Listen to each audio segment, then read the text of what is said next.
Okay, this is the Selmer Truvoice 15 that I've been servicing and working out the circuit diagram. It's made about 1950, I think, and it's just after the war, and it's a very interesting little guitar amplifier, and I've got it all working now, and I'm going to go through the circuit and all the details about it all. Now, shortly after the war, Second World War that is, there was a lot of DC power as well as AC power, and available to the home and businesses, and so amps and a lot of equipment was made for operation on DC as well as AC, and this amp is one of them. Now I've drawn out a complete circuit diagram which I'm going to go through the details, and this is in fact an AC/DC amp, and it has no mains transformer, so the mains AC or DC came in directly to the amp, and it's got lots of nice features to talk about. It's got a single half wave rectifier. Some old amps had two rectifiers. This has just got one, so it's only half wave, and because the voltage could be DC and not AC, they connected all the heaters in the valves in series to drop the voltage, and this amp actually drops 95 volts, and so to make up the difference, got a ballast resistor, couple actually, and a switch depending on what voltage was available. 240 volts in the UK was quite normal, which is quite high volts, or even 250 volts in those days, and the DC was probably about 200 volts, so there's a little switch there on the amp depending on what voltage was available. Now, as I explained earlier in another video, these old amps are very dangerous these days, because if the mains is wired up back to front and you put the live down onto the neutral, which goes through to the input where you plug in the guitar, you can be electrocuted if you touch an earth. So I'll be going through those details as well. Now, there's lots of features on this, so I'll run through them as quickly as I can. I've drawn out the complete circuit, as I said, and I've got the amp on test here with lots of probes in the way, but just to show the voltages.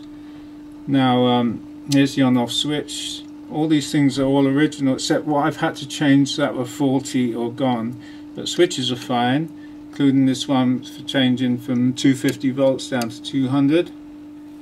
Now that giant resistor there is called a Beretta or ballast resistor. It's used on a lot of old equipment, and it drops the mains, as I show in the circuit diagram. Now this amp is lovely. It's got really big valves. As I explained earlier, there's the inputs are pentodes, which these days will be EF86s, which are tiny little things. This is what they looked like in the olden days, with the grids on the top. There's a very nice pair of tetrodes which preceded the modern pentode, such as the EL84 and the bigger EL34s, etc. Then a lovely pair of valves, and a whopping great half wave rectifier there, a U31. Now they tested all perfect. After 60 years those valves are still absolutely perfect, especially the two output tetrodes. They were really well balanced. They really made valves so well in those days. Amazing. Everyone took pride in their work. Anyway, inside there was a couple of problems years ago. Someone tried to fix a couple of faults with this amp and messed it around a little bit. Not a lot, just a little bit. And I think what the problem was, there must have been some noise and or weird distortion on the output. And I tracked it down, which in those days I don't think anyone necessarily really knew what they were doing would have quite worked out what the problem was.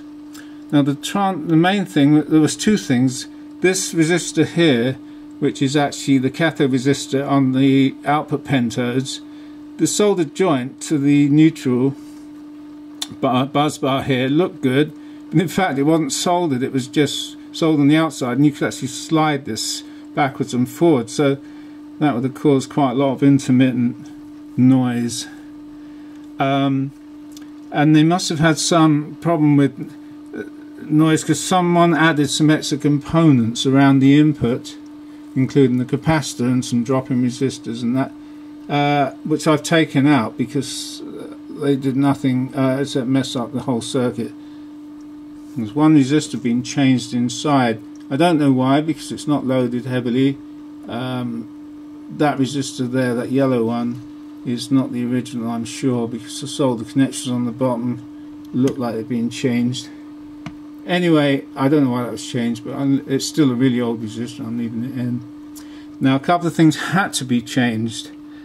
The smoothing capacitor, the mains, one here, and one down inside where it's now blue, well, old Hunt's electrolytics, and that one, the blue one, which is very important because this is half-wave rectifier, and it's going to be very noisy if you don't get rid of the mains hum, otherwise it's going to hum like anything.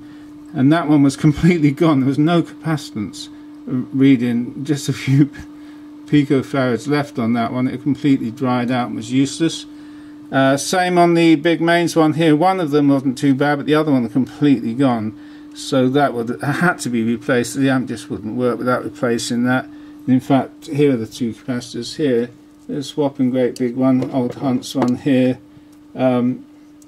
It's well, when it was new it was nice, 16 microfarads, 450 volts. It's got the ripple rating as well, 300 milliamps, but they're completely gone, as is this old Hunt's one here, completely dried out and useless, so I've had to take it out. But the main problem was this interstage phase inverting little transformer. This is very rare. I mean, you don't find many of these in any circuits because it's not got a primary, it's just a secondary, and it's got a just tapped in the middle. I'll show you on the circuit diagram. It's driven on one end. Here it is. The signal comes in at one end, center tap down here, and it's phase inverted at the other end. And that replaces, these days we use a valve. In fact, valves we use even in those days, so I don't know, well, they ran out of space really, and so it takes up very little space, and it enabled them to fit all the valves and everything on the chassis. To put another valve in there to the phase inverting, there's just no room. If you have a look, it's all the room's taken up. I have seen circuits where they just had a single amplifier at the front, and then the second one was a phase inverter. But this amp has got a lot of gain, probably for the low output impedance, low output of microphones, etc. Although it does have a microphone, little microphone transformer at the front, which has got a gain of quite a lot of gain, about 20 dBs. But the guitar went straight into the valve there.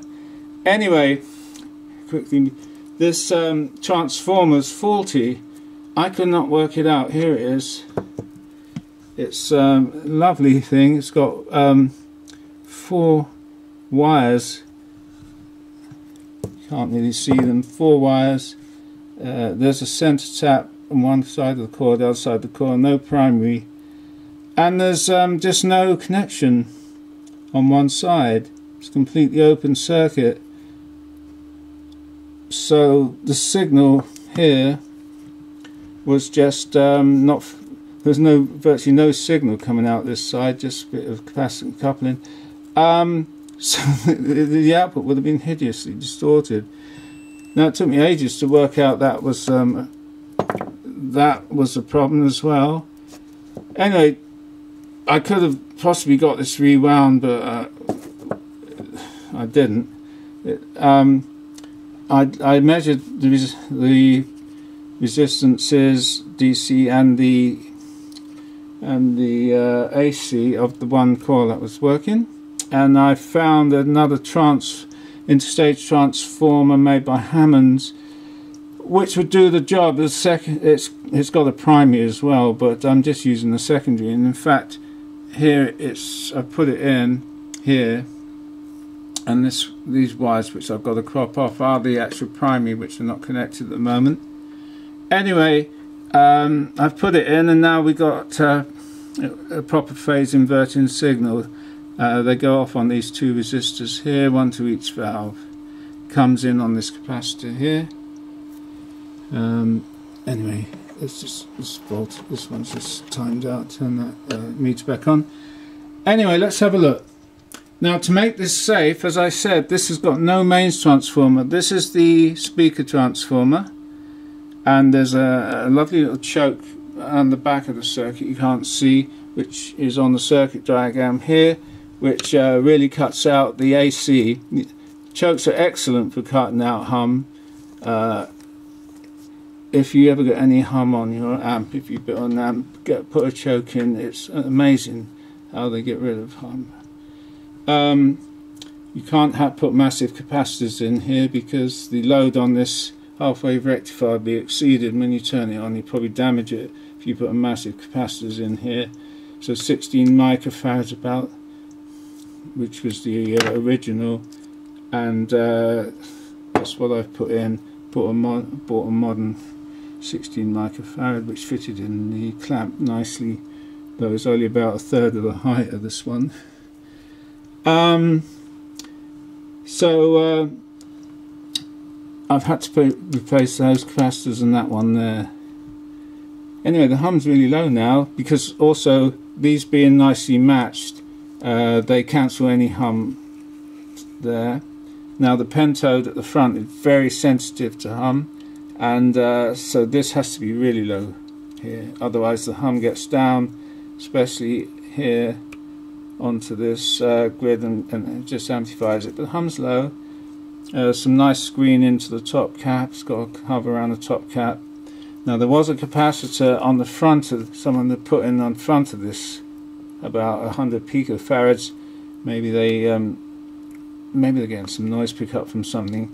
Anyway, there was no grid return resistor, and I think they assume when you plug an instrument in that would give you the return, which it would normally, but it's best practice to have a return resistor, so I put a little 1 meg in, took that capacitor out. There were some weird resistors and capacitors on top of the volume control, which I think they were trying to get the thing to work, not realizing the interstage transformers are faulty. You know, I've taken them out, and this is the original circuit now. Just go over the circuit quickly. It's got a nice pentode here, standard design. Measure some voltage, it's 0.9 on the bottom here. These old Hunt's capacitors, 12 volts, well, they haven't dried out a little bit. In fact, the capacitance has gone up, which as they dry out they tend to do, but they're very low voltage, 12 volt anyway, and you don't need a low ESR, and I don't think they're a problem, so I just left them alone. Some of the resistances have wandered a little bit, but there's no problem on the circuit, they haven't wandered very far. I mean, this resistor here is the yellow one that's been replaced. I measured it at 37k, I'm not sure what value it should be, but as this is triode connected to give you extra current and power so it's not loaded by this inductance on this transformer, it's triode connected, so it can drive that nicely. So 37k is about right. I measured the voltage over it, 92 volts about, gives you about 2.5 milliamps, which is about right. I measured the base here. In fact, this one's connected to there, showing 1.84. The voltage is very slightly, I don't know this meter, it was 179 when I was measuring it before, but never mind. And there's the voltage on the top of that valve, 80 volts. Last time I measured it was 79. 179. So anyway, it's about 2.5 milliamps, which is correct when that's 680 ohms. It all works out. Volume control standard, just drives this. Tone control standard, treble cut. As I said, it's got a transformer on the input for the microphone. It's very low input impedance. You can't plug a guitar in there. It just do the signal in, unless you put a buffer in. But you don't need it anyway because it's very low. I tried plugging a guitar in there. It's just horribly distorted, and because the gain's just too high for this when it drives into here. Anyway, it's there. I've left it in, and in fact, that is the transformer there. Very nice. It's almost identical construction to the interstage one. It looks identical, but it's not identical because it's got a primary and a secondary. It's obviously made by the same people. Oops. So, still lots to talk about here. I've left all the other components in here, all the original, nice wiring, nice buzz bar running along here, and the lamp had a problem. This lamp holder is like bits of aluminium that have been squeezed, clamped together when it was made, and the aluminium had obviously corroded or something, and it lost the connection between the two bits of metal that were actually clamped together. There was no connection, so I've had to put a tiny bit of solder just to bridge it, and then the lamp now works. Voltages, I calculated this should be 95 volts. I haven't got a voltmeter on it now, but I did measure it, and it's pretty close to 95. In fact, if you turn that up to 250 volts, it is 95, so it's spot on. The resistance across the bulb, just in case the bulb blows, so to keep it working, and an additional 400 volts, 400 ohms there to drop all the extra voltage. All works fine. There is feedback off the speaker, which cleverly feeds back to the other side of the phase inverting transformer, 47k. I think they put that on there to balance it, so both sides are about the same. It's got a capacitor as well. Probably try and just cut the treble, but I mean this amp sounds about right. So these 100 ohm resistors are what's actually recommended in the book. As I said, these are tetrodes, which preceded pentodes. There's only four elements, and a cathode control grid, and this capturing grid, which helps the gain by stopping electrons being reflected back. Couple of capacitors on the transformer, which is normal, just to stop any high frequency ringing stuff. What else to say? So now, talking about the safety, which I did earlier, the chassis wasn't connected to anything except to a 0.1 500 volt capacitor. In fact, it's that big one there. It's connected to the chassis and then up to the buzz bar. So you would have thought the whole amp would be safe, but it's not, because the buzz bar is actually the earth for the input. So if you'd be electrocuted if you're not connecting it up right. So what to do? Well, I explained the only thing you can do to make this safe, besides using the radio connection to the front, so you don't actually plug directly in, is to fit a isolation transformer. Drawing a little circuit here. Here's the input, which went to the mains originally. No earth connection originally. The chassis was just floating. Had the 0.1 there just to decouple any noise, I suppose, from the chassis. Anyway, by fitting an isolation transformer here, it's like the mains transformer that would normally be fitted on the chassis, that it completely eliminates the mains from the circuit. Now when you do an external isolation transformer, you don't necessarily need the earth. It will be totally safe because this isolation transformer not connected inside the amp. There's the chance of this ever shorting through would be about 0 these days, because these transformers aren't wound one coil on top of another. They're actually one on separate sides, so you wouldn't need an earth. But I've connected the mains lead in, connected the earth to the chassis. You can't really see it, but I've used an old 1950s cable, nice little ribbed cable like you find on Watkins amps. So it's got the original dark green earth and the red and the black. And the isolation transformer, you can have an earth or you can leave the earth off. Normally they don't have an earth through, but if you buy an isolation transformer, make sure it is an isolation transformer, not a medical one where the neutrals are still connected. Anyway, I'll just show you. There's the isolation transformer here.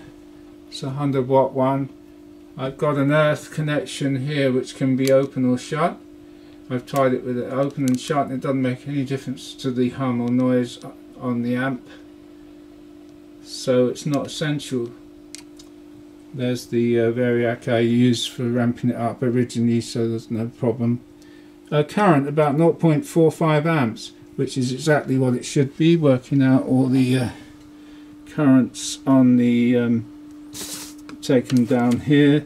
The specification for these valves are all 0.3 amps, so that they can all be connected in series, and you can work out the voltage taken, the amps taken through here is at least 0.15. It's about 0.1. So although this is half-wave rectified, which means that the pulses on that isolation transformer are not equal, which means there's a little bit of one-way magnetizing on this, because this is AC and that little bit going through there is just on top, only half pulses. I don't think it's going to give that isolation transformer any problems. If it was all one way, then you couldn't do it. That isolation transformer would overheat like anything. Anyway, that's how you do it. I recommend 100 watt on this amp. The 50 watt isolation transformer I think would be too small, because 0.5 of 250 volts AC, as you can see, it measures up to about 150 watts. But it's not the wattage isn't that high, but the temperature on that transformer up there is it's warm, but no problem. Anyway, just a couple of things to show you.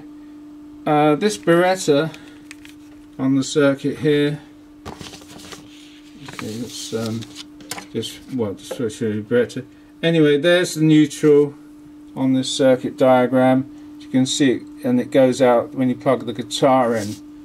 Now, this can't be wired up back to front now, so no matter what this is wired on this side, you're not going to get electrocuted, because there's no, if you then plug your guitar in and hold the earth somewhere, there's no current can flow, because when it gets to here it can't go through, so you're not going to get electrocuted. So that's essential, unless you're going to use a modern radio. But I mean, if someone else came along while you borrowed your amp and plugged into it, it's not worth the risk these days.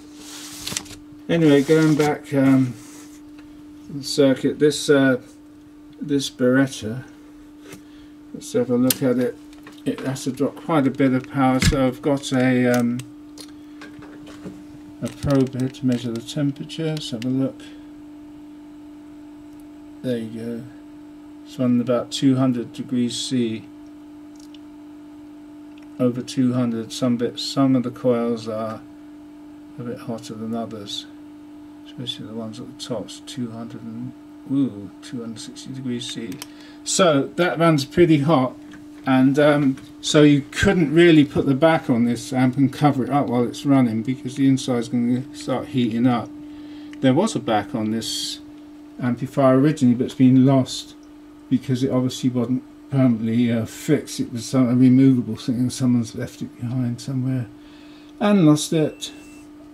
But there is a metal cover goes over these valves, so you can't stick your hand in there. The cover's off at the moment over there. Anyway, the other valves are running cool at the moment. Not much. The rectifier would normally be hot, but it's not. The output valves are not hot. Nothing inside, nothing's getting hot. You'd expect that resistor to be a bit warm, but it's only about 40 odd degrees, 46 or something. That's the cathode resistor. There's just no overheating. It's a good idea to check for overheating. Some transformers running cold. So that cathode resistor I just mentioned is this 250 ohm one here. Now I measured the voltage across it. Oh, it's gone off. Let's just switch that back. These things time out. It's just coming. Well, about 16 volts. That is connected across that resistor there, that grey one, which is this one here. And so that works out about 64 milliamps. That's pretty low really, but these valves could take more. The problem is you can't draw a lot of current through this half-wave rectifier. It's gonna fluctuate quite badly.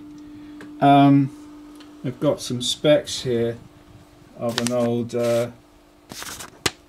amp, KT33C, 3 output stage, which is, and this is a push-pull, 235 volts approx. Well, on mine I've measured, it's about 207, 210. Now it talks about 220 ohms each on the outputs. Well, this one's got one resistor shared by both. Minus 15, well that's close, we're on minus 16.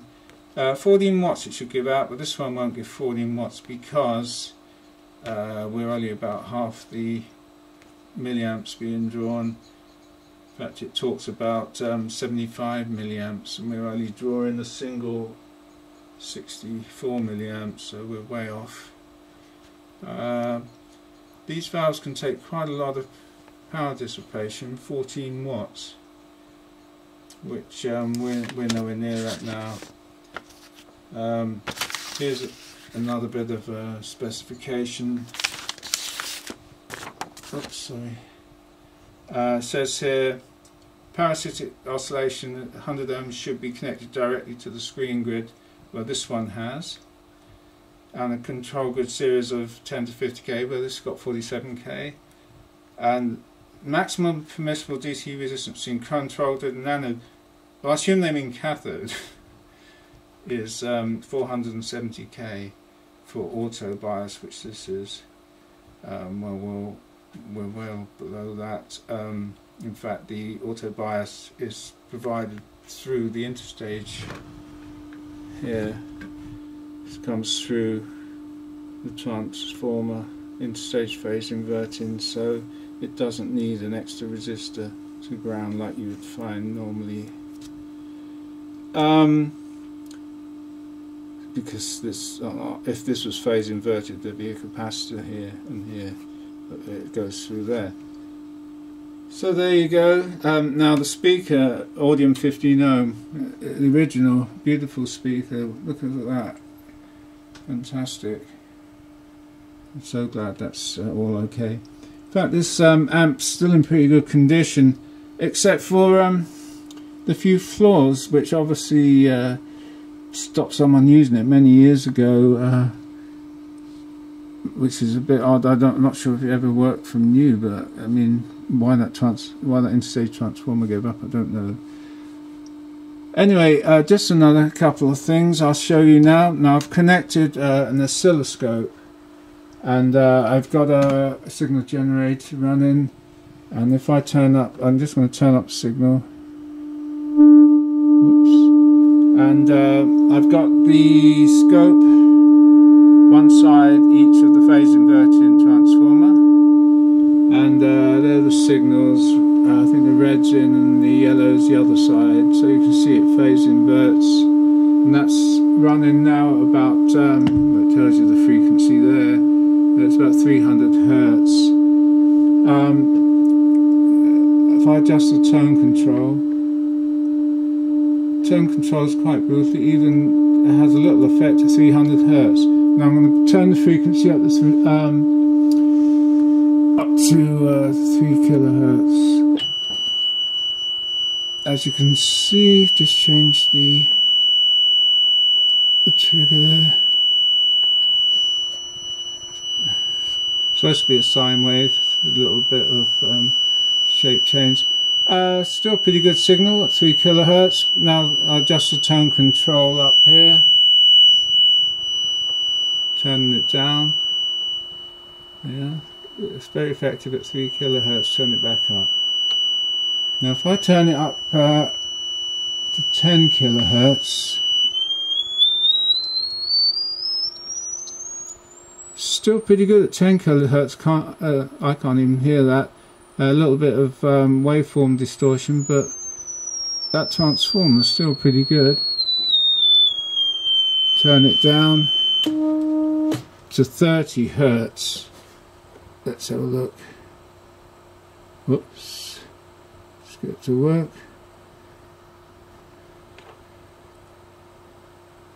Yeah, 30 Hertz. Actually, there you may not be able to read it. 31 Hertz. And so this the interstage transformer works very well down to 30 Hertz, and in fact the whole input stage hasn't dropped any gain really. Let's put it up to 300.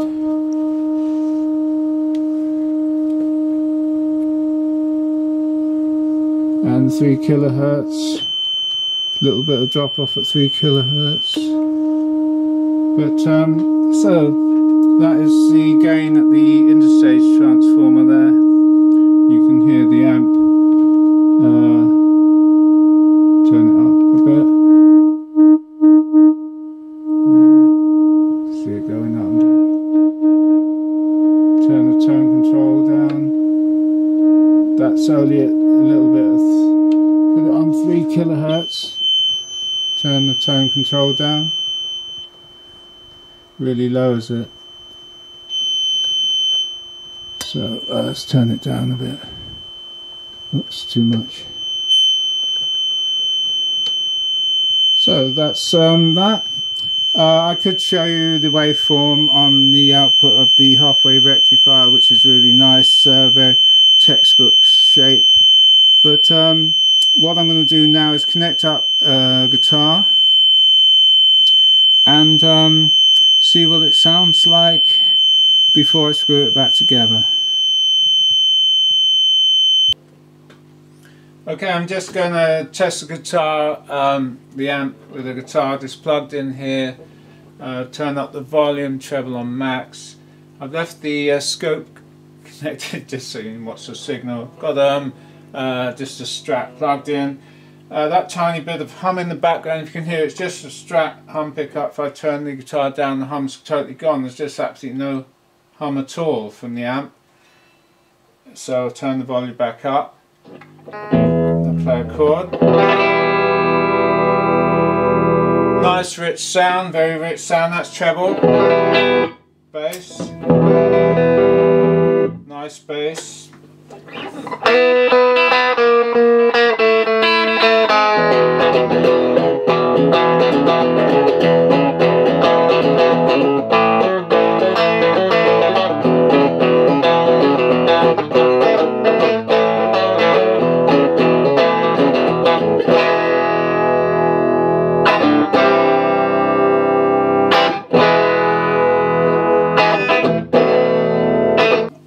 bass pickup.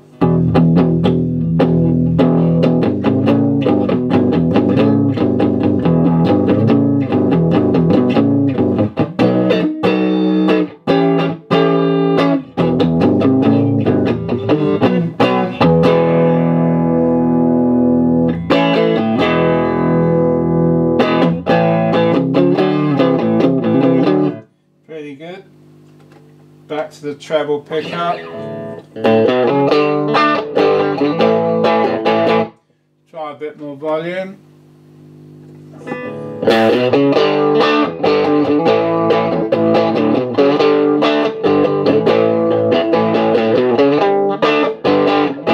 Sounds good. Okay, just a quick check before I screw it back together and do a test on the other side. I've got a cover to go over here, plugged in the guitar, turned it on, just do a couple of checks.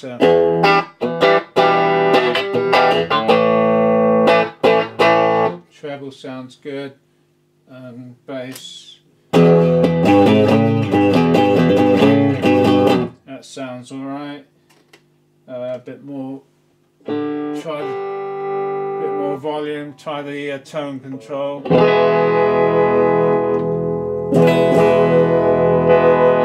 That's working alright, bit more vol.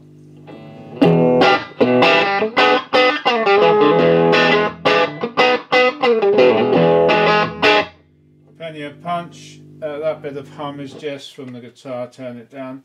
It's totally silent, absolutely fantastic. So I'm just going to screw the cover back on, screw it back together and test the sound on the other side.